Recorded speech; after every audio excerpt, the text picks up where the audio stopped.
by being here. So a very good afternoon to everyone. I know what's on your mind, but you'll have to wait for the question and answer session because I have to first speak about what's on my mind. And it's really all about, as Rahul said, I will be talking about why I felt that there was a need to put together the kind of book that I have tried to do. And I will speak a little bit about this book project and what's in it, and about my own contribution in this volume. And in the Q&A, I know what you'll all want to talk about, so we'll just have to wait till then. As we all know, Pakistan remains in the front lines of international attention. Sometimes we don't particularly like this attention, but that's a reality. We just happen to be situated where we're situated. And a great deal has been written about Pakistan, as we all know, recently. But much of this has been written by non-Pakistanis. And while we welcome this, of course, in Pakistan, much of this literature, if not all, provides an outsider perspective, necessarily. If I was writing about the politics of the United Kingdom, obviously it would not be an insider perspective, it would be an outsider perspective, however empathetic I may be. So the book really is an effort to bring together some of Pakistan's most distinguished thinkers, scholars, practitioners, to really come together and debate both Pakistan's strengths and Pakistan's weaknesses, its problems, but also its solutions. It seeks to offer an insider perspective, and I think what it tries to do is to really address the kind of fundamental challenges that Pakistan faces. And in doing that, we have amongst us what I call both pessimists and optimists. Pessimists I describe as people who have better information, but optimists are those who have better judgment. So we have this blend in this volume to really try to break from a common paradigm, a common intellectual paradigm about Pakistan, which is one that focuses on all its problems. And sure, we have certainly our share of problems and really formidable, imposing challenges. But what we try to do is to put the accent also, without minimizing the severity or the daunting nature of the challenges, on also the positives in Pakistan. What are the positives that can help Pakistan, that Pakistan can leverage to take it out of its state of crisis or its crisis state? So the effort in this book is really to construct a new narrative, a new national narrative for Pakistan, for Pakistanis, so that we have what we have lacked for so many years, which is a pathway to hope. Because without hope, you cannot hope to transform the destiny of any country. So it really is an endeavor to change the discourse in Pakistan. That's what we're primarily concerned with, but also to try to influence the discourse internationally by undertaking a very frank, open, and honest appraisal of the issues at play today, all the issues. I mean, this is not a book which is in any sense a shrinking violet. It does not shirk from or shrink from discussing some of the tough issues that we are confronted with, some of which were played out only a week ago. And contributors don't always agree. But I think what binds all of them together, and we have very distinguished people. One of the people who's contributed to the book happens to be in the audience, Mudassir Malik, who's contributed an extraordinarily good chapter on Pakistan's economic challenges and how we can turn ourselves around. As I was saying, what binds all of these contributors together is their faith that Pakistan has the ability and the means to transform itself from this state of crisis to one which takes it beyond. But in doing that, in order to do that, each contributor identifies in the individual chapter the kind of bold reforms that are needed now to take Pakistan beyond the state of crisis. And I think, in a way, we sort of try to look at three different aspects of what we are going through right now. First, the historical underpinnings of the crisis today, and the crisis is a multidimensional one. And we have several chapters, including one by Pakistan's most distinguished historian, Aisha Jalal, looking at this. And we discuss our history and how we can escape the past also in a very honest manner. And the second part revolves around the issues which are all fundamental issues in play today. These are issues of governance, of political economy, political and economic management, the education deficit in Pakistan, the state's abdication of education, of responsibility for education. And then third part really is looking at the geostrategic issues which are also in play. And really the emphasis, and I think this is what is unique about this volume and the contributions in the volume, is the emphasis on the interconnectedness of the issues, the interlinkages between these various challenges, and the belief that neither one of the individual challenges can be addressed on its own, that we need a holistic approach that is able to address all of these as we go forward. Because it's very clear how unstable politics in Pakistan has made for bad economics. It's also very clear how geostrategic imperatives have crowded out social needs of the citizens of Pakistan. So unless we are able to look at these interconnections and then address them in a multidimensional manner, I fear that even the best set of reforms that we identify will not be implemented. It would be difficult to implement these if we do not first accept the interplay between many of these issues. I want to now turn to what is the central theme of the book in a way, which I describe in the opening chapter. And this is a theme which really lies at the heart of Pakistan's current predicament today.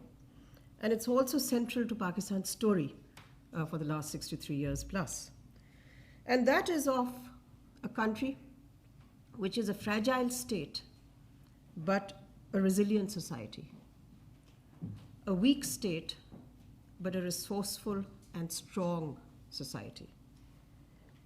Because we've had inept elites managing our affairs, whether these are political or military or economic elites, doesn't mean that the people of that country have in any sense, or the society, at the societal level, we've been a dysfunctional society. The dysfunctionality has been at the level of the state, at the level of the government.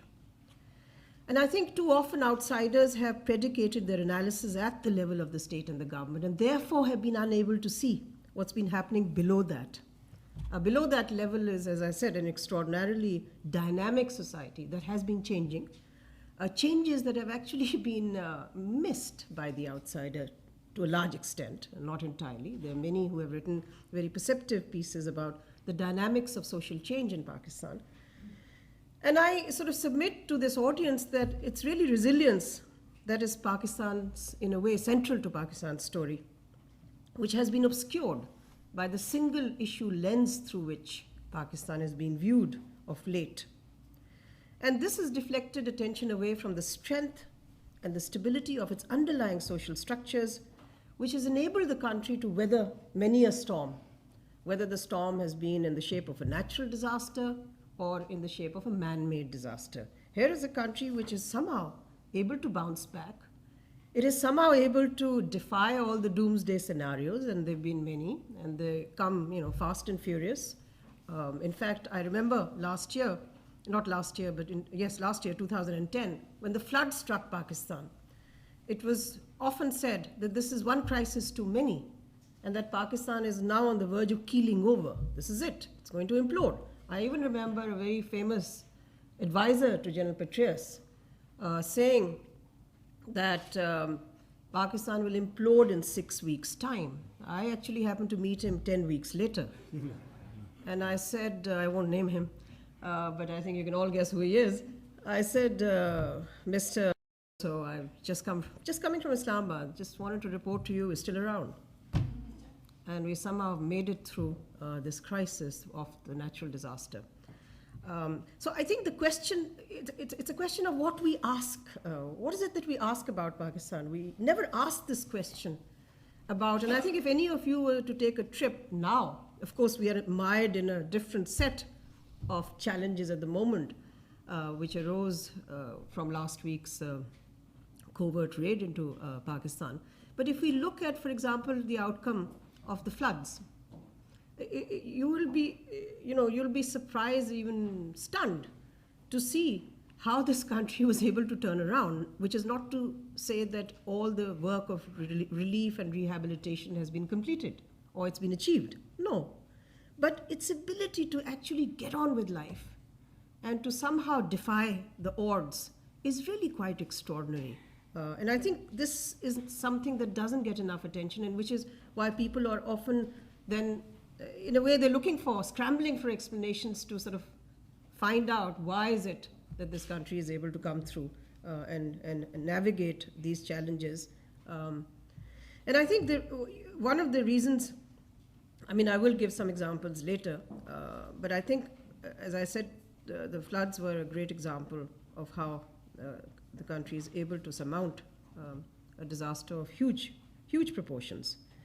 And I think one of the factors is that the country has many attributes of a successful nation which its elites or leaders have been unable to leverage in a systematic and sustained manner, and to really draw from or leverage the strengths of society to empower the state. I think this kind of conversion has not taken place, which is in a way the greatest of problems that we face today. How can we make a dysfunctional state work better in a more functional manner when society itself has that inherent strength and allows it, in fact, the state to even emerge from crisis? Because where the state or government fails, in a way society bails it out. We've seen that over and over again. I mean, another example I would cite is when the militants had taken over an area called Swat, which is not part of the tribal areas, very much part of what we call settled Pakistan, part of the Northwest Frontier Province, now called Khyber Pakhtunkhwa province. While the government and the military both were in a state of deep reflection about what to do, the response from society through the broadcast media was phenomenal. It started with a terrorist attack on the Sri Lankan cricket team, and then went on through a series of other developments into this video that was shown on Pakistani television, which I'm sure you all know about, of a young girl being beaten by the Swat version of the Taliban. And what was the response? The response from society was just phenomenal. People said, this is unacceptable. Enough is enough. And it was really public opinion that goaded and forced and compelled both the government and the military to respond at that time. And what did we see? We saw, in a way, the empire struck back. We saw the state push back against the Taliban forces that were, getting beyond the areas that they had confined themselves to so far. They were in a place called Bunair. They were spreading their influence, and they were pushed back. So I think if there was any doubt about the capacity of the state, even that was put to rest. The states did have the capacity to push back, and push back it did. But how did it start? It started from a public reaction to something that people found completely unacceptable, and said the whole notion of imposing the Sharia at gunpoint is unacceptable to us. And the people who were leading some of these demonstrations, asking the authorities to act, were part of the clergy. This was the interesting part of the public reaction. The public reaction was not just people in suits and ties. The public reaction was public. It came from all sorts of sections of society, including the clergy, which said that this is nowhere in Islam do you find any acceptance of the notion that the Sharia is to be imposed, as I said, by a bayonet or by force in any area of Pakistan. It's completely out of unacceptable. So I think where we try to come together, again, returning to this book, but I want to say a few more words about my own chapter, is, the book also talks about, for example, and I'll come to my chapter in a minute because I do want to finish off another thought, which gives you another example of how we see ourselves as a resilient society, but a fragile, a weak state, is that the country's economic fundamentals are strong, and yet it is the poor management of public finances that have brought us to the pass that we have come.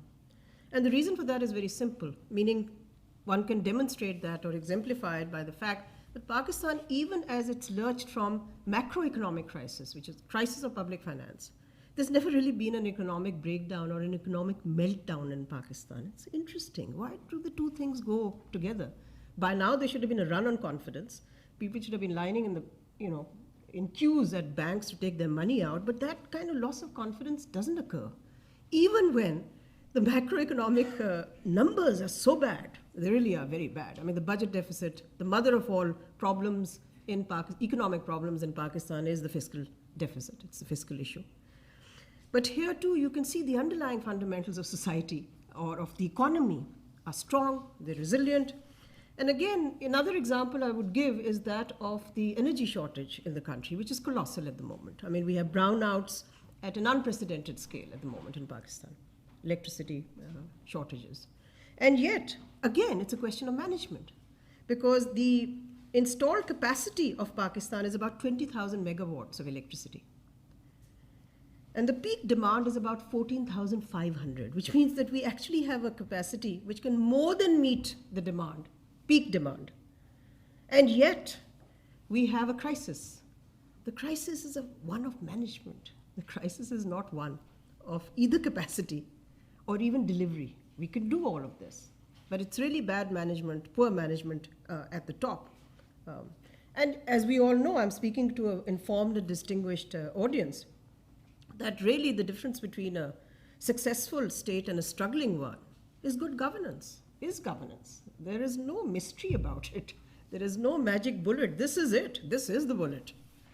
And here, my own chapter emphasizes the need for Pakistan's politics, especially its representative and democratic politics, to catch up and reflect the changes that have been occurring in Pakistani society and that have been transforming Pakistani society for the past decade plus.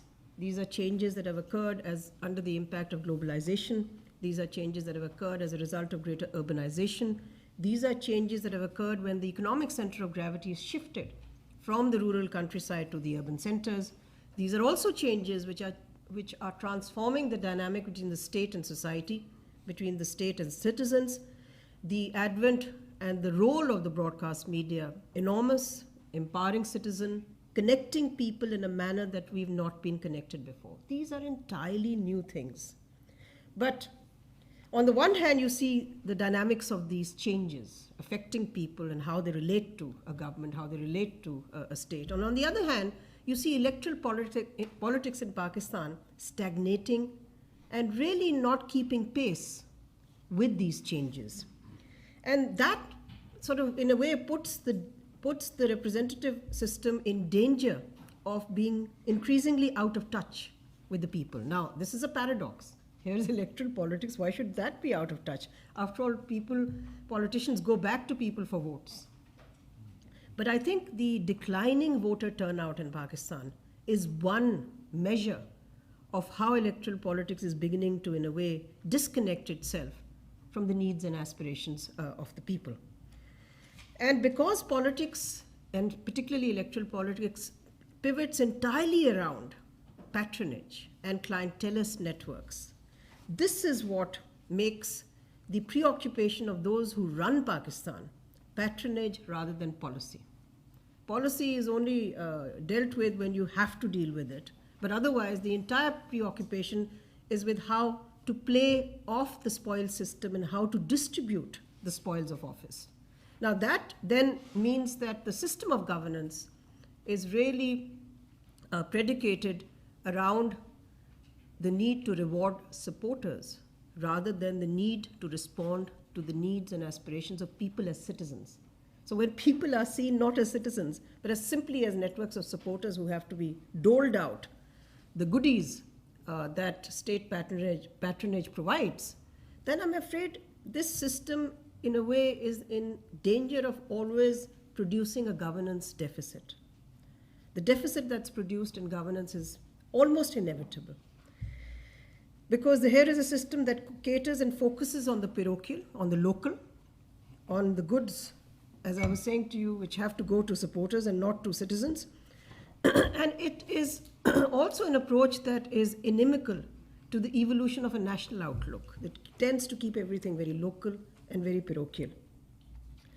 So in order to, in a way, move Pakistan out of this patronage-dominated, dysfunctional political system, what this book argues and what I myself argue is the need for political and electoral reforms.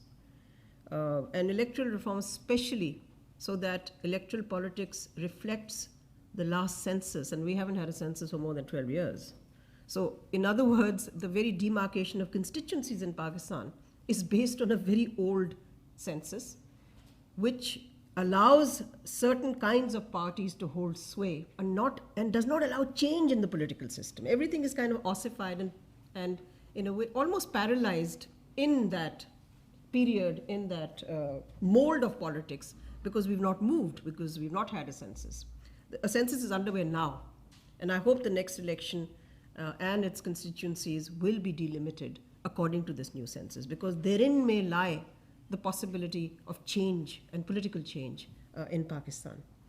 But I think all the contributors, and I'll end here because I think Rahul wants me to get to the questions on your mind. I think all the contributors are also agreed that the agenda of reforms that Pakistan needs, and these are economic reforms, these are institutional reforms, these are reforms which deal with some of the political issues that I was talking about, electoral reforms.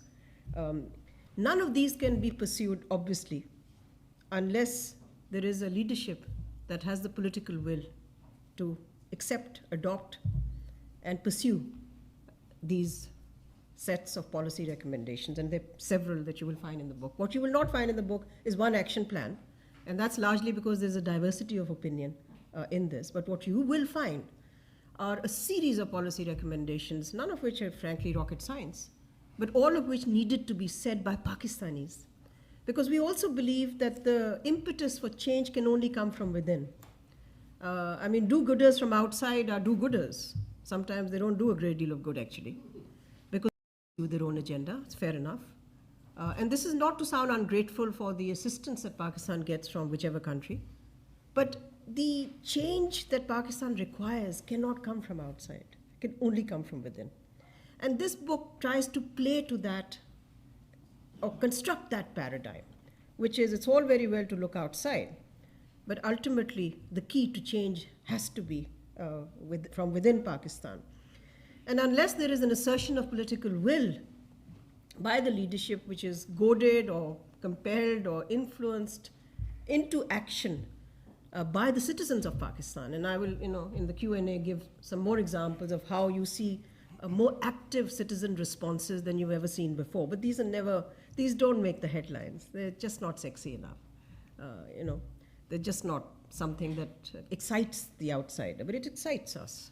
We're seeing changes within that. I'll give you one example so that, I see the look of some puzzlement on people's faces. One recent example. There's an organization called the Pakistan Business Council in Pakistan. It brings together Pakistan's captains of industry, the top people the top exporters of Pakistan, the top textile manufacturers of Pakistan. About a week ago, they sat down with the representatives of political parties in Islamabad, asking them to look at some of their recommendations for economic reform, including fiscal reform, tax. Unprecedented in our history. We've never seen, we've often had the business community stay rather aloof, thinking this is none of our concern. Politics has to be, run by the politicians, and wars against terrorism have to be run by the generals. So it has nothing to do with us. We'll just go make our money.